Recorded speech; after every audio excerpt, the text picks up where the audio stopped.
Um, what kind of impact do you think the pandemic will have on aging? Okay, so in my field, I have read a lot of periodicals, a lot of journal articles, a lot of research that is saying that it has actually stigmatized aging even more. I don't know if I completely see it that way. Maybe I'm trying to be more optimistic about it, and so I don't want to only see that. But their point is that the news was constantly that older adults are vulnerable, their immune systems are low, they're weaker, they're going to get sicker, they're going to die, and so it made us focus more again on that physical decline. Which, if we only focus on the inevitable physical decline that we have as we age, of course it's going to be all negative. But we're not just physical, we're not just a body, right? We are more than muscles and bones and whatnot. We still have creativity, we still have relationships, we still have social connections, we still have spirituality. So, as a social gerontologist, I want to focus more on those things. So, I would say that the pandemic, in isolating us, helped a lot of people think more about their grandparents and want to be with them. And we were able to see I was able to see anyway, a lot of really positive images of, people visiting their loved ones and touching hands through the glass of, the independent living or assisted living facility or nursing home that they were in. We saw a lot of really nice images like that show that people wanted to be with, their family members of different ages. So yes, there were absolutely negative effects, but I also like to focus on how the pandemic made us more grateful for certain things too. Yeah, I agree with that, especially during quarantine. Yes. Yeah, for a time where people were freaking out initially, like there's also like just a lot of positivity like during quarantine. Mm-hmm. Yeah, it was a great time. I remember just I had so much time to do so many different things. Yeah, I know. Would you consider yourself an introvert? Yes. Okay, so I consider myself to be an introvert too. And so, yeah, at first, that downtime, not having to go here, there, and everywhere, make an appearance, show up, all of that, I was like, this is okay with me. But I also know, even before the pandemic, I knew this, that, sometimes I can retreat a little too much. And it is healthy, to be with people and to have a support. And I think, church membership and church attendance has been dwindling for decades. And a lot of people talk about that in terms of, oh, there's moral decline. I don't want to approach it from that aspect. What I want to approach it from a functional aspect. Being a member of a community, okay, and in this case we're talking about churches, a church community, it just means that, again, there are like-minded people who will come to your aid if you're in need. So if you get sick or you have a surgery, people are going to bring food over to you. They're going to call on you. And this could be your book club, or this could be your, people you play Smash Brothers with. I mean, I'm just talking about community. So, but back to the church, another good thing about being in an actual church community is that if you do want to have a celebration of life at the end of your life, if you do want, your loved ones to have a funeral service for you, then you've got that home community. You've got that place for that. So as much as, I can kind of like stepping back, being unplugged, I also know that I don't want to use the word unplugged. That again kind of like reeks of technology, and I don't want to bring that into it. As much as I like to step back and get away from the traffic and the noise and stuff, I do know how important it is to have a good social support group Again, whether it's a best friend or a little small group or like a church community or some kind of traditional community like that. All of those things really increase the quality of life, especially as you age, because you step out of so many roles as you age. You're no longer an employee. You're no longer a worker. You're not the breadwinner. Unless, like, for some people at least, like, actually, that is a good question, because like my grandfather, for instance, like, he still has, like, well, he's technically retired, but he still has, like, his chimney business that he does. Yeah. And he likes it. He likes working. And actually, like, when you retire, like, from, like, the job that you do, like, is it good to have, like, relaxation time and have hobbies and do activities, or, like, is it for those who like to continue working, is that good for them or is that bad for them? Again, I'm very much about individuals understanding themselves and trying to figure out what works for them. We're all unique individuals. My dad is absolutely a worker. He absolutely is. He retired at age 55. He owned his own tool and die company, for years, but retired at 55. And the kinds of things he likes to do best, his hobbies, it actually consists of work. Yeah. So it's mowing, it's weeding, it's mending fences. It's all outdoor manual labor kinds of work, and he considers those to be his hobbies. He's not a golfer. He doesn't belong to a club, like a country club or something like that. He doesn't volunteer, but he helps people informally. Yeah. Like if his neighbor needs something, then he'll grade their driveway when it snows or whatever. So he reaches out and helps people, but he's not an incredibly social person. He doesn't join those volunteer groups and go to luncheons and whatever. And that's okay. I constantly see in the gerontology literature that, not being alone and volunteering and being with people, that is the best thing for older adults. But we still have to remember the essence of who some individuals are. And so, slight modifications from that best practice has to be, I think, taken into consideration. Yeah, and that's a good perspective. Like, what we consider work might be a hobby to someone else. Right. And because I'm an introvert, right? Yeah. And, like, I'm comfortable just with having solitude. Yeah. And I still have friends. I still hang out. But for the most part, I love solitude. Yeah. And as a kid, I had relatives that thought that wasn't normal. These were more like extroverted people.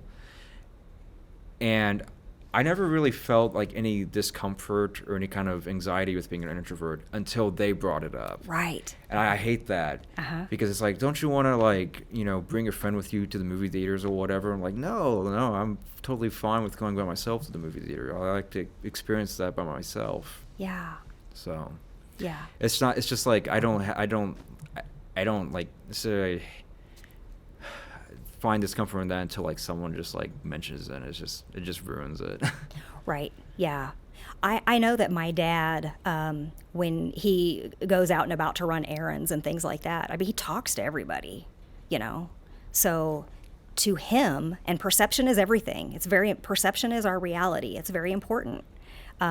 So when he says that he's friends with the mailman and the store clerk and the this person and the that person, and that's enough interaction for him, that's good for him, he says.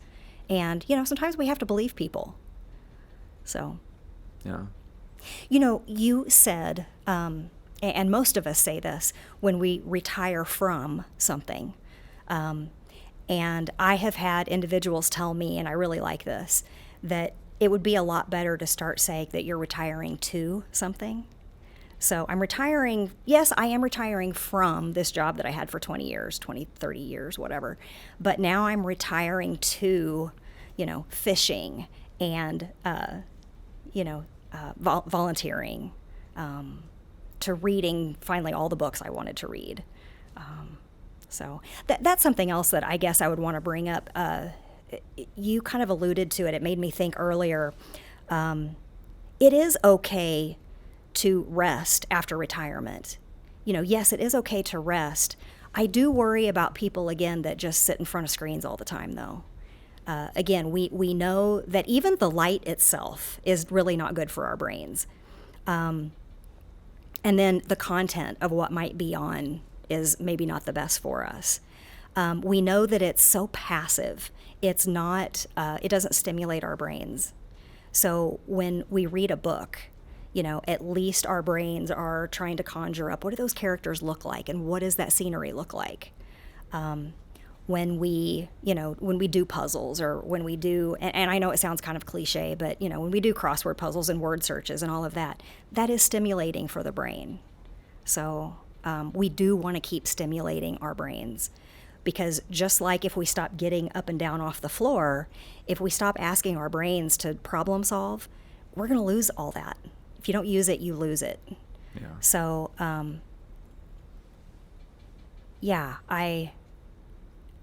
while I believe it is important that we listen to people if they say, I like my solitary time, I don't need to be around people all the time. Well, we need to respect that. I really do want to encourage people to go ahead and turn off that TV, or don't stare at that computer or your phone all the time. Go ahead and read. Go ahead and,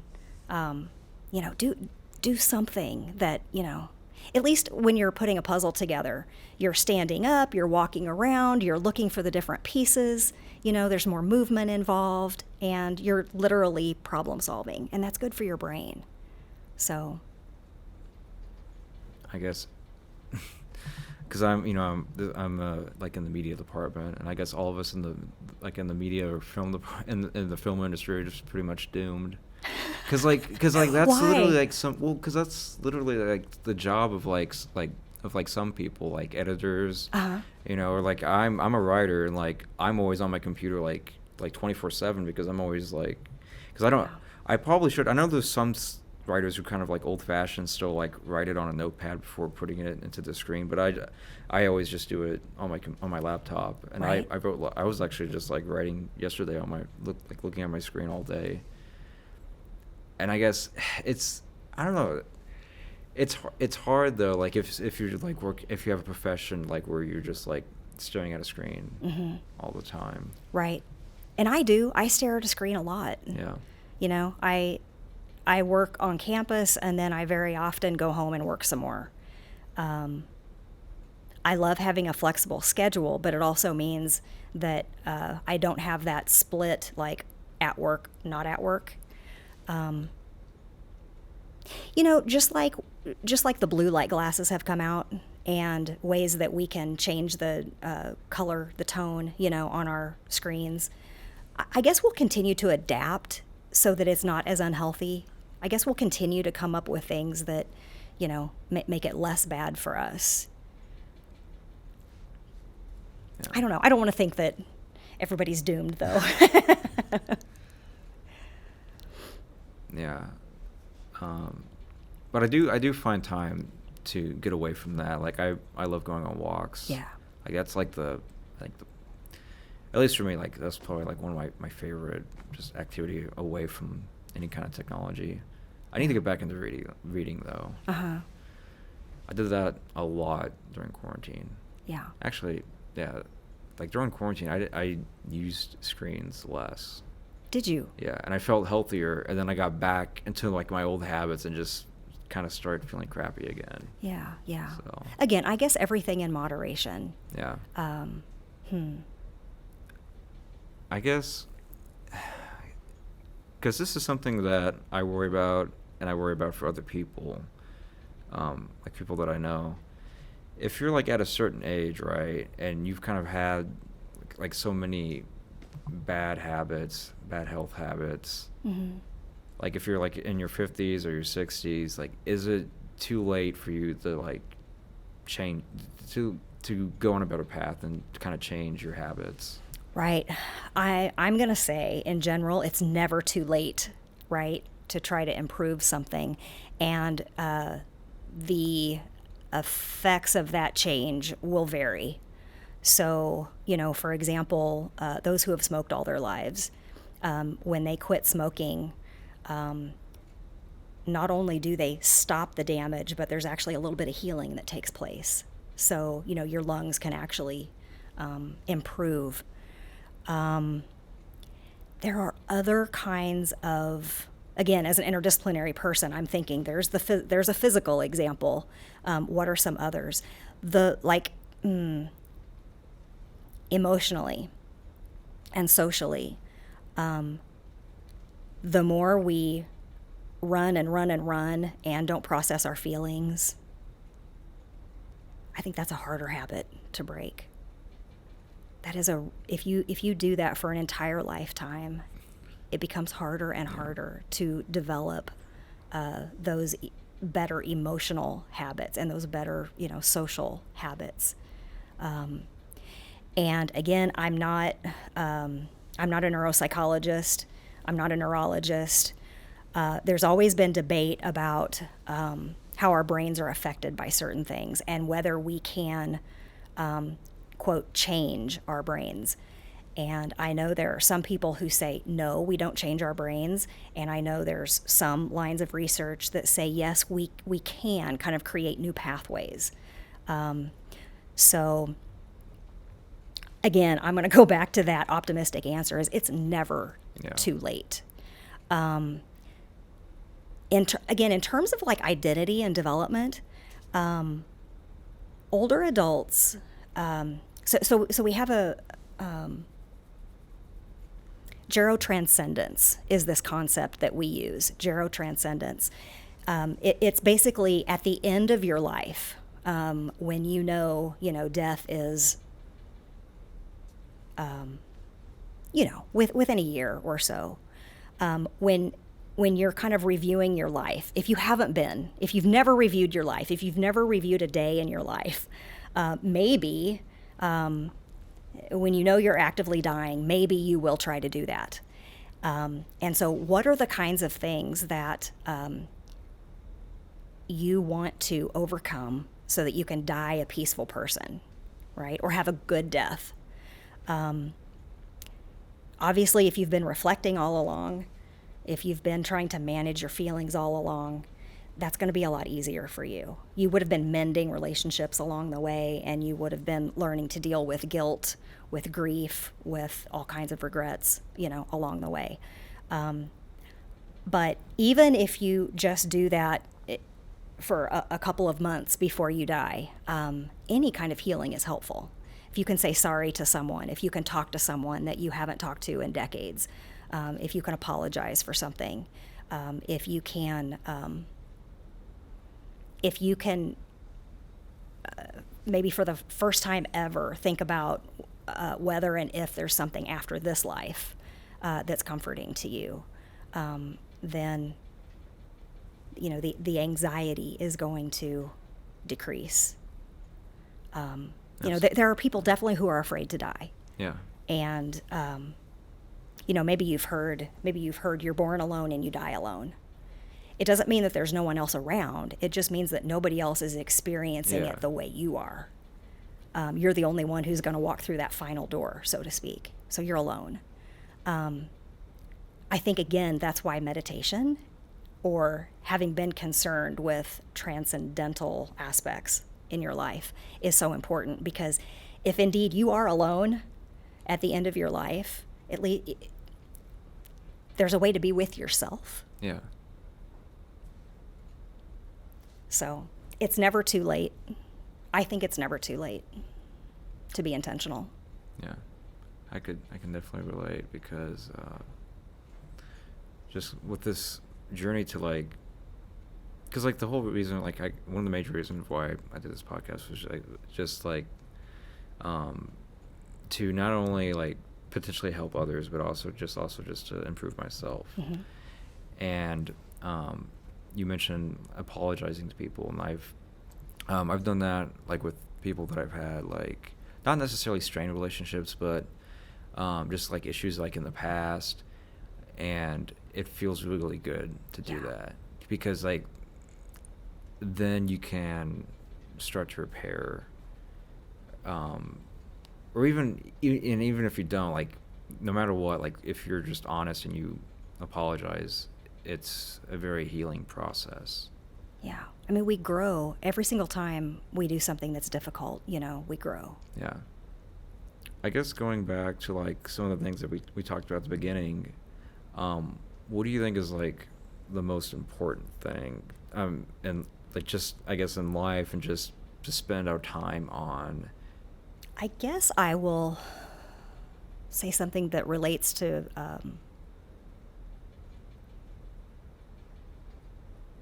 being with yourself. Yeah, I think it is being authentic. I think it's authenticity. I think that's what it is. If you really spend time getting to know who you are, your strengths, your good points, your quirks, your weaknesses, and then accepting that, not really judging it, just knowing it. I think when we're able to do that, then we're able to do that with other people too. We're able to keep our egos out of a lot of things. That's another trait that I believe can be a gift in later life, is humility. And if we can become humble earlier in our lives, I think we will treat people a lot better. We will take things a lot less personally. Again, keep your ego out of it.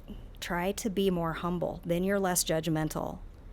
And then we're less fearful. We're less anxious. So, yeah, authenticity, I think, might be... And, I don't know. You asked me the question, and I'd never really thought of what is that one thing. But yeah, I think it's authenticity. Because in a way, before you can make those connections with other people, you have to be accepting of yourself first. I think so. Yeah. Yeah. To make healthy connections with other people, so that we're not expecting things from other people. We're not looking to gain something from them. We're not taking advantage of them. We're not judging them. Yeah, I think, we have our best practice right here with ourselves. We can practice with ourselves. Yeah. A lot of people are nicer to other people than they are to themselves. Yeah. That's sad. Yeah. But the alternative isn't good either. It's not good to only like yourself and to judge other people. So Right. That's not authentic. That's not authenticity. So, yeah. I guess, what does my generation have to look forward to? Like, I don't know if I don't know that I can directly answer that.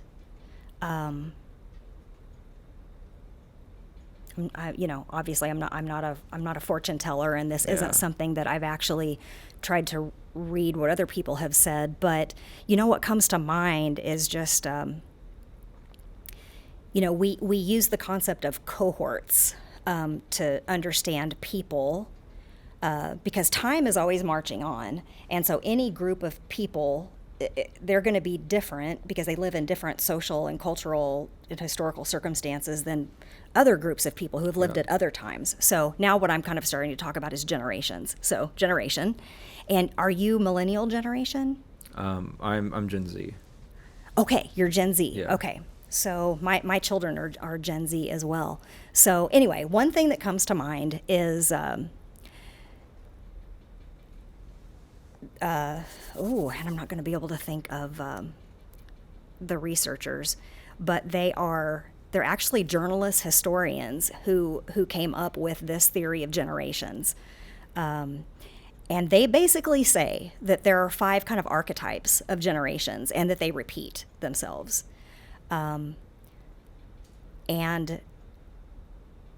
So your generation would line up and be similar to, I hope I'm saying this right, would line up and be similar to like the greatest generation. So it's hard to, now think about this. I mean, it's not like there was a cohort of people born for greatness, right? We don't know that. It's the current events that cause people to have to react, to do certain things, and then they're considered great after the fact. So if history is repeating, and if history is reproducing itself, and there's debate about whether it is or not, it could be, I feel like we're going into science fiction now, it could be that, the world's events come to a point where your generation is really challenged and you have to rise to the occasion. And, you're going to go down in history as a very special generation. That's interesting. Yeah. And there would be nothing wrong with thinking about that possibility, right? That's hopeful, That'd be right? really cool, yeah. Well, what about some of the other ones, like the baby boomers or Gen X? Like, what are they kind of? What are their archetypes? Yes, I wish I had this in front of me. Like I said, it's heavily debated. There are people who really like this theory. Strauss and Howe, that's who it is. Strauss and Howe. Again, they're not social scientists. They're journalist and historian, I believe, economist maybe. So again, greatest generation were the ones who had to. They just had to answer a calling. They had duty. There were things that needed to be done, and they were basically heroes, right? And then what tends to follow is kind of a dormant period, and that's a bit more like my generation, Gen X. It's just kind of a steady period where not a lot is happening. There weren't a whole lot of major changes. A lot was in the works for technology, but the impact wasn't felt yet, right? So the baby boomer generation before me and after the greatest generation, they were the ones who they prospered from the achievements of the greatest generation. And so they kind of had this luxury time to rebel and to start to say, hey, this is what's wrong with culture. This is what's wrong with class, race, gender. We think there should be improvements. And so they were, again, the rebellious, the critics, questioning if society should change. They started social movements. The baby boomers were, they were really the beginning of the self-help movement, which is probably tied to self-care. But when there are critical things happening in society like war, we don't have the luxury to question, who am I? And is this unjust? Should this law change? We just know we have, an enemy to fight or, something to defend, democracy or, freedom to defend. So those are what some of the archetypes are like. Okay. See, I'm glad you brought that up with the baby boomers, because I've always seen more positive results from that generation. And I guess there's kind of like this stigma against them, at least nowadays, at least from, not everybody in my generation, but some people from my generation. And I guess why is there kind of this kind of hatred towards baby boomers? Okay, so yeah, it's interesting. Again, when you think about studying people, you've got people who are born at a certain time, and then there are all these different ages. But that only takes place in a social context. So when baby boomers were middle-aged, when they were young and middle-aged, again, they're the pop culture and trendsetters, right? So now that they are older adults, there are now younger generations that are the younger adults setting pop culture and trends, and they they tend to set the opinion of society, basically. So they're not looking at baby boomers in the 60s and 70s when the baby boomers were making headway. They're looking at baby boomers who have prospered, who have quite a bit of money now, who have been in jobs for longer than any generation has ever been in jobs. And so it's not so very positive. That's where I'm assuming you're referring to like the okay boomer, Yeah. that kind of thing. Yeah. It's like, yeah, whatever, you know, you didn't grow up with technology. You don't understand us. You don't know how to, you know, you don't know how to use that app. You don't know how to this, that, and the other. So, you know, they're outdated. Boomers are now outdated. Boomers are now older adults. And again, if our society doesn't respect older adults, it doesn't kind of matter what they did in their prime. Once they get to be older adults, they're going to be less valued. Yeah. So I guess a lot of the hatred is just because of the disconnect then, just because of, like with my generation growing up in like the internet age and, Yeah. and all that. Okay. Yeah. See, my generation was, you know, we were often referred to as the latchkey kids. So women were working more than they ever had before.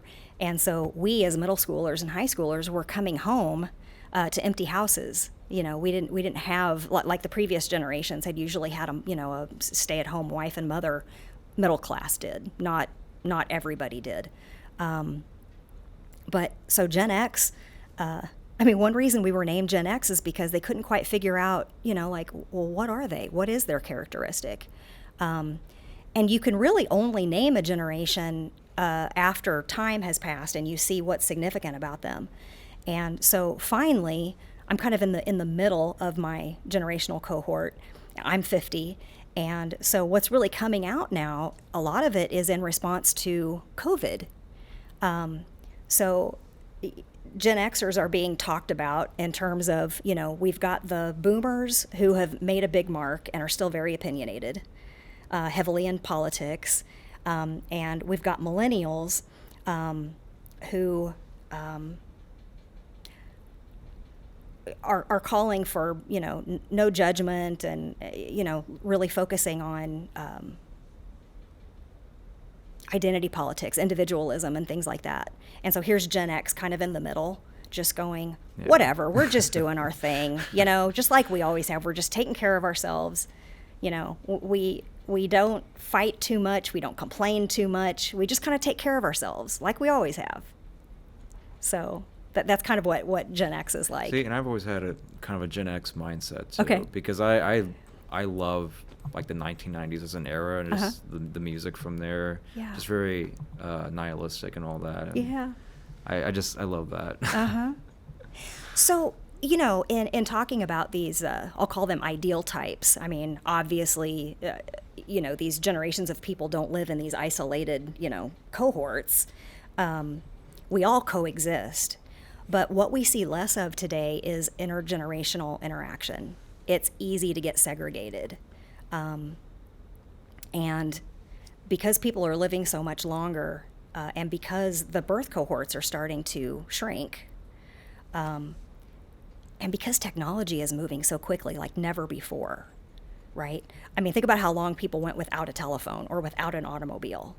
And then think about how many phone versions you have had in your lifetime, right?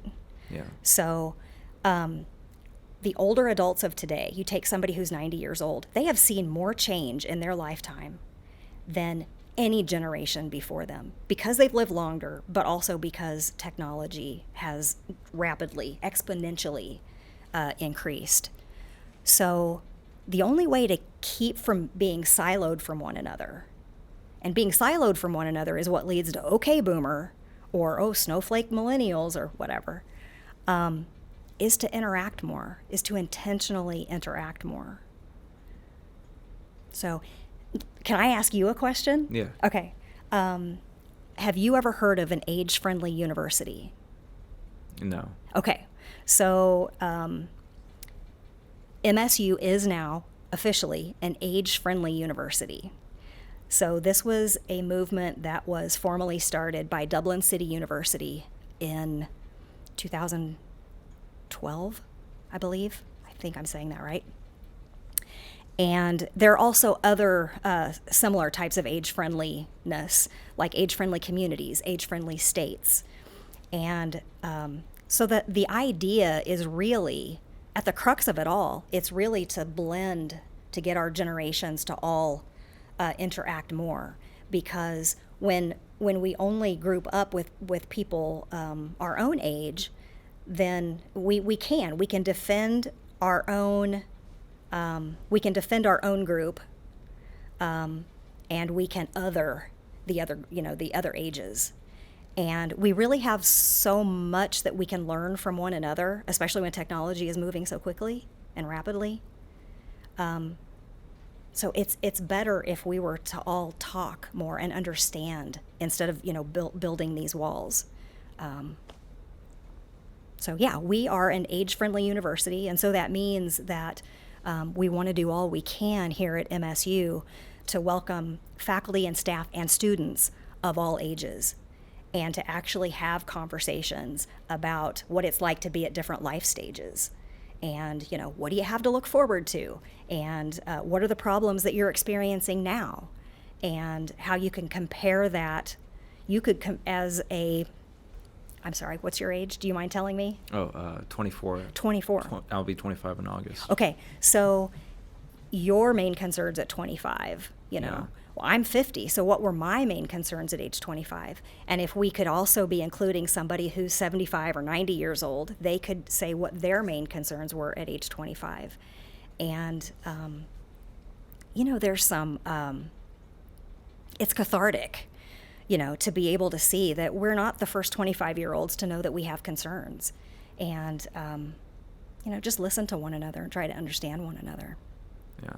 What are some good bucket list items? Bucket list items. Okay, so I know a lot of people would think about things like jump out of an airplane and, travel here or there, see this or that. Again, honestly, from my kind of introverted opinion, it would be know yourself, make amends. Maybe don't shoot for happiness necessarily, but contentment and peace. And think about what you want your legacy to be. I think those are bucket list items. I know they're kind of serious, but I don't know, you could jump out of an airplane too, I guess. Fair enough. Well, I have two last questions, and these are questions that I pretty much ask everybody on this show. Okay. What is something that has brought you joy today? Meeting a fellow introvert and watching the wheels turn, and yeah, I'm glad I got to meet you. Oh, thank you. I'm glad I got to meet you too. Yeah. Yeah. What is something that you need to work on? Although I think optimistically, although I train myself to think optimistically, I know that I can take things very, very seriously. So,